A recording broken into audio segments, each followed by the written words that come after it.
Boom. Welcome to the Herb Man T podcast. I am your host, Herb Man T.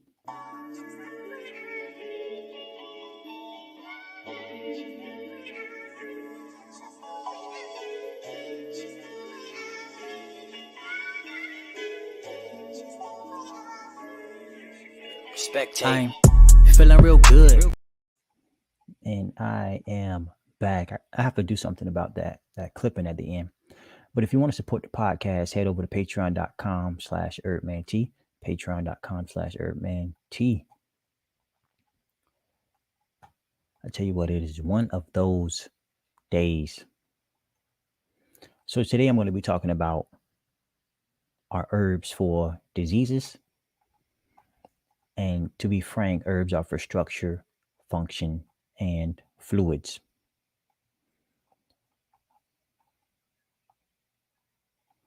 Now, when talking about disease or dis-ease, it's basically an abnormal state in the body.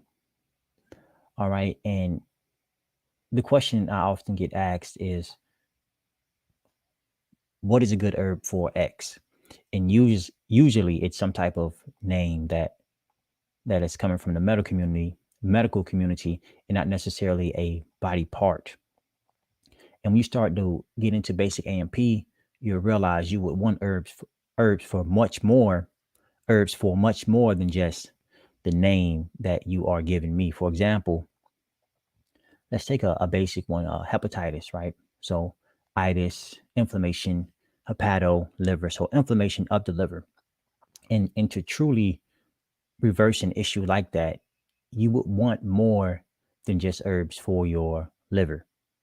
Or inflammation in the liver. You would also want herbs for the entire GIT or the entire digestive system, herbs for the endocrine system, etc.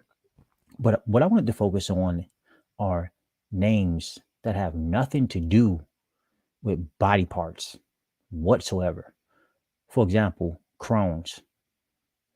Crohn's is literally named after a allegedly famous gastroenterologist, Dr. Beryl Crohn.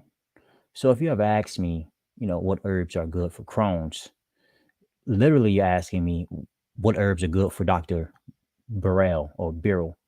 And what could happen is, if you're ever in a debate with someone, I mean, technically there are no herbs for Crohn's, because Crohn's is technically a doctor, if you get what I'm saying. And that's how, if you were to get popular talking about, XYZ is for Crohn's, or herbs are for Crohn's, you could be incorrect and seen as a wacko. Let's just say that.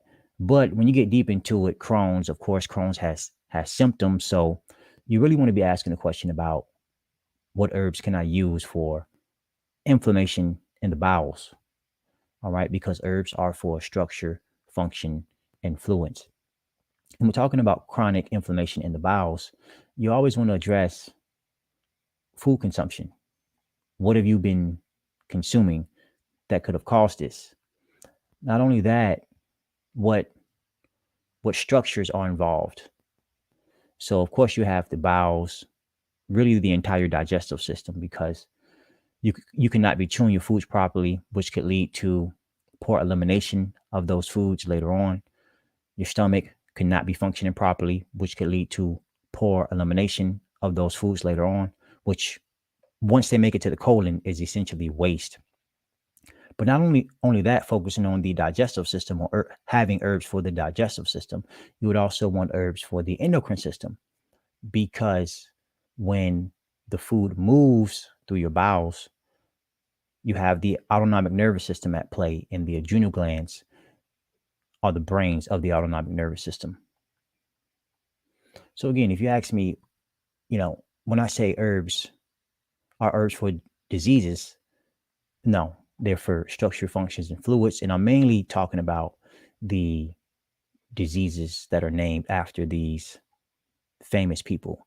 And it just throws everything off. Instead of keeping it simple, things begin to get complicated. The next one I'm going to talk about is Hashimoto. So herbs for Hashimoto's, I mean, you can say You can argue Hashimoto's disease, but herbs for the thyroid.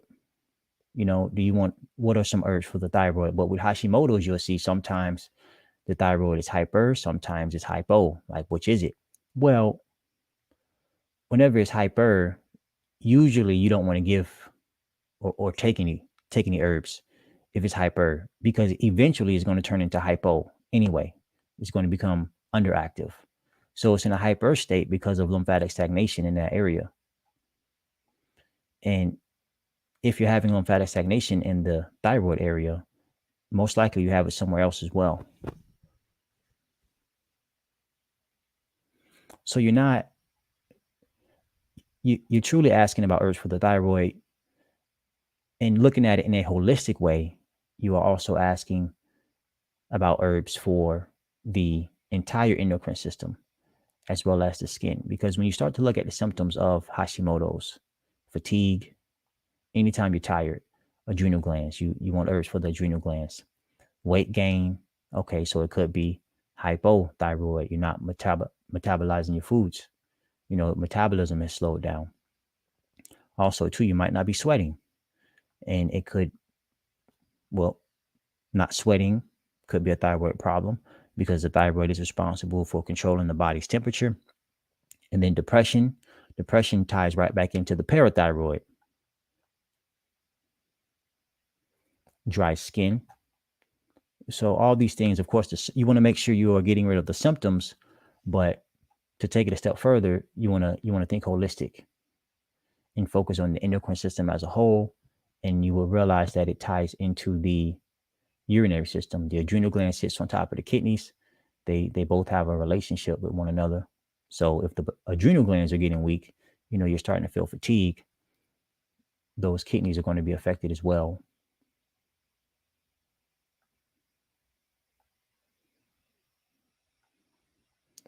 And then good old Parkinson's. So this one is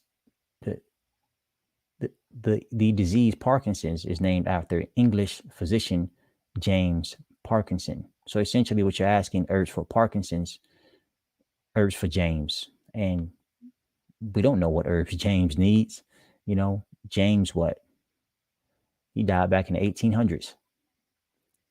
So, but it was first described in 1817 by English physician James Parkinson as a shaking palsy. Parkinson's disease is a progressive neurological disorder of the brain that results from loss of cells that produce dopamine. So it's a neurological problem. And anytime you are wanting to reverse or correct a neurological problem, think 100% fruits, berries, and melons. Get started. Fruits, and more fruits. You want hydration. You want electricity going to the body. I don't know if there's any electricity in vegetables. If you know of some vegetables that are electrical like fruit, let me know. But other than that, I mean, you have a bunch of synthetic stuff out there. I haven't bothered to research, to be honest. I will later on, though, as I get deeper into the discussion of neurological problems. But if you're going to ask me, what herbs are for Parkinson's, you're really asking what herbs are for the nerves. And you have to understand anatomy and physiology. Whenever you're talking about a nervous system problem, you have to focus on the lymphatic system. You have to focus on the circulatory system. The nerves are systemic, the blood, the lymphatic system are systemic. So really, you're not just asking me, what herbs are or what herbs can I use for the nerves. And that's why I say herbs are not for diseases. They are for structures, functions, and fluids. And it's really important that people learn about the body, their body. It's theirs. They're with it 24/7. Understand how it works. That way, if it gets into trouble or starts sending you signals of pain, inflammation, etc., you have an idea of what's going on, and you're not just in the dark. And when you're in the dark on these things, someone can just tell you whatever. And if it sounds somewhat legitimate, you're going to go with it. And that could cause more problems later on.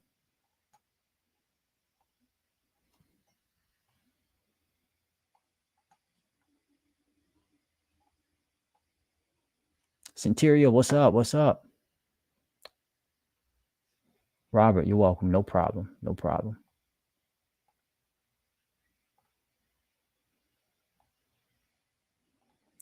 So the last one I thought was quite interesting. I always referred to diabetes as just a sugar metabolism problem.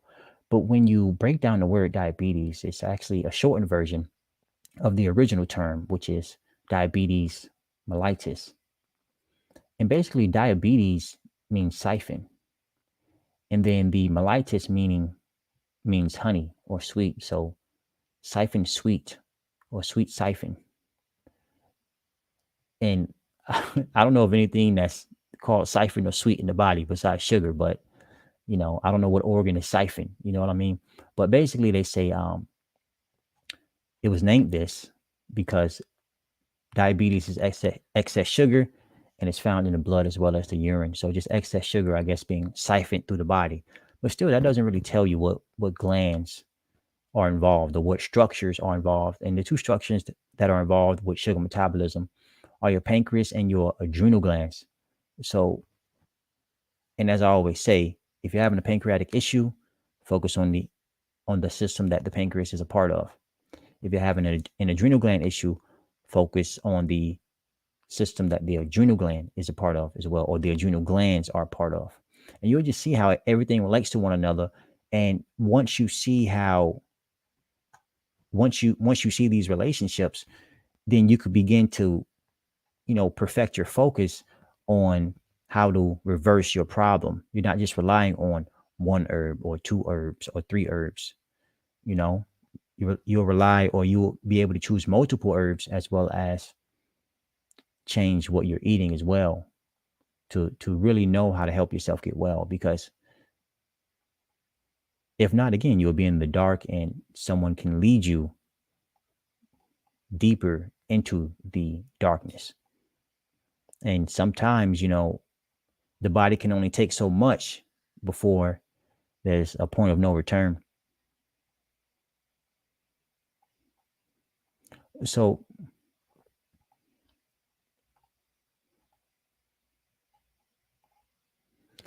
going back to Crohn's, basically inflammation in the bowels. So a great herb to observe for bowel inflammation, to help reduce it, would be marshmallow root. A great herb to help support liver function, because again, you want to focus on the digestive system entirely, would be Oregon grapefruit. And an herb for the autonomic nervous system, a great herb would be licorice root. It is a demulcent as well as a adrenal gland tonic, so it can help to strengthen the adrenal glands as well. So those three herbs, and also always research the contraindications and toxicity of herbs before use. So contraindications, basically when you're not supposed to be using an herb or when it is not a good idea. For example, licorice root is contraindicated if you have high blood pressure, because it will increase your blood pressure. And if you consume licorice root and you have high blood pressure, it's going to go up higher, and that's not going to be a good thing happening. Most likely the body will start stripping itself of calcium if it's not already, and things will get really bad. So, and then Hashimoto's, a great herb for the endocrine system, is Vitex berries for the pituitary gland. Also get some herbs for the kidneys as well, to help remove that lymphatic stagnation that's in the thyroid area. And this is for any problem you're having. I don't care if it's pain. It could be pain in the stomach, you bit by a poisonous snake, to a paper cut. You always want to move lymph. Always want to move lymph. Lymph is your sewer system. It's the trash. You got to keep the trash out. You got to keep the trash going out, because no matter what you consume, eventually it's going to break down to acid, and you got to move it out. So in short, consume alkaline and get rid of acid. And then for neurological problems, nervine herbs such as skullcap, St. John's wort, even your valerian roots. So just think nervine. That's the action you want. Because, and the reason I talk about action so much, you can say it's universal. So let's say you don't have access to skullcap, but you need a nervine. So start talking to your local herbalists, or maybe your naturopathic doctors, they might know, okay, nervines, I know what you're talking about. You could, use X, Y, and Z herb, and then now you can do more research if you have access to, tools you can use to research these herbs. That way you got a better grasp of what's happening. And then diabetes or the sugar metabolism issue. So great herbs for the adrenal glands would be adaptogens. You have herbs such as wild yam root.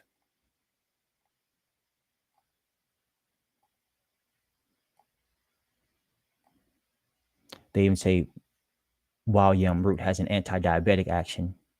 So, and then they say fenugreek has an anti-diabetic action as well. You really, anything that says anti whatever, you can kind of cancel it out as being a legitimate action,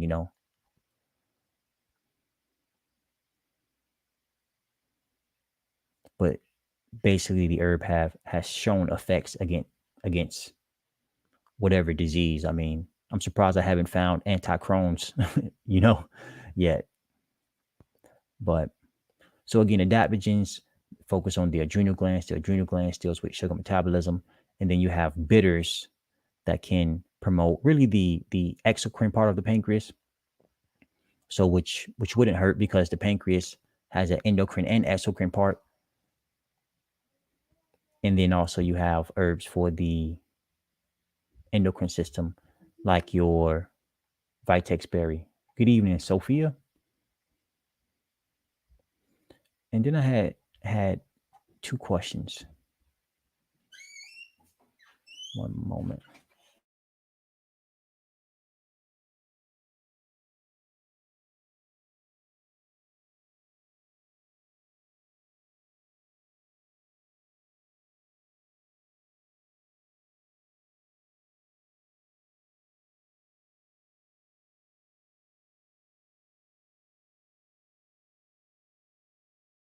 Okay.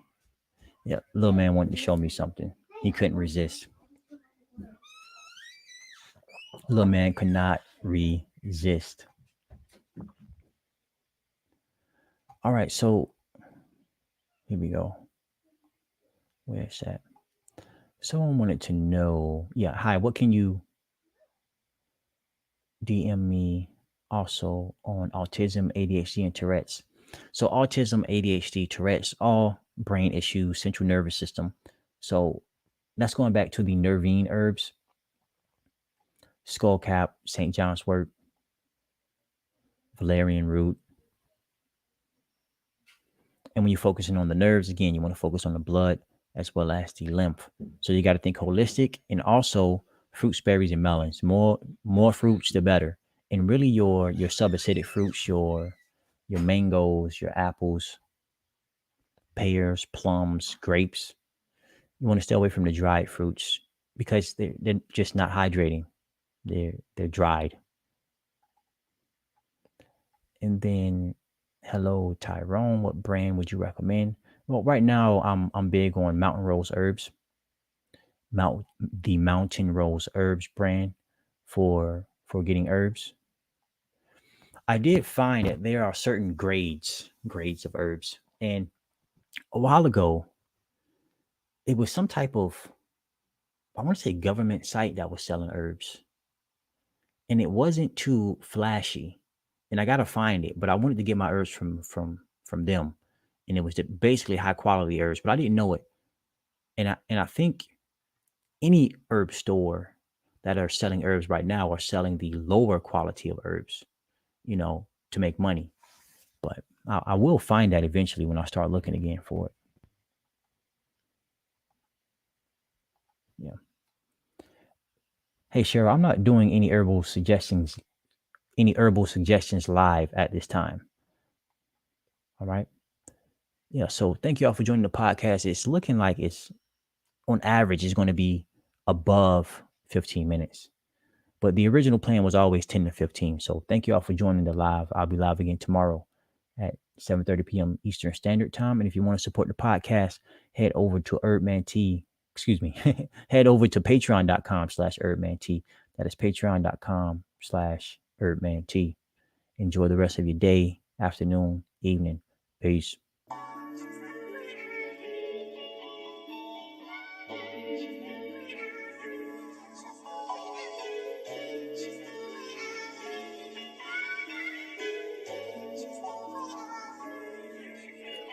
I'm feeling real good. Feeling like I never knock on wood. Studying my health, I think you should. Be a better you every day, keep it true. I'm feeling real good. Feeling like I never knock on wood. Studying my health, I think you should. Be a better you every day, keep it true, and be held accountable for everything that you do. Be surrounded by the ones that are loving you. Growing never sink unless you sinking in the shot. While you in the fourth quarter and the haters sit and watch. They don't wanna move. They wanna sit and talk, never do. Don't you worry about them, strive to improve. And when they gunning for your queen, kinda move. They don't wanna move. They wanna sit and talk, never do. Don't you worry about them, strive to improve. And when they gunning for your queen, kinda move. I'm feeling real good. Feeling like I never knock on wood. Studying my health, I think you should. Be a better you every day, keep it true. I'm feeling real good. Feeling like I never knock on wood. Studying my health, I think you should.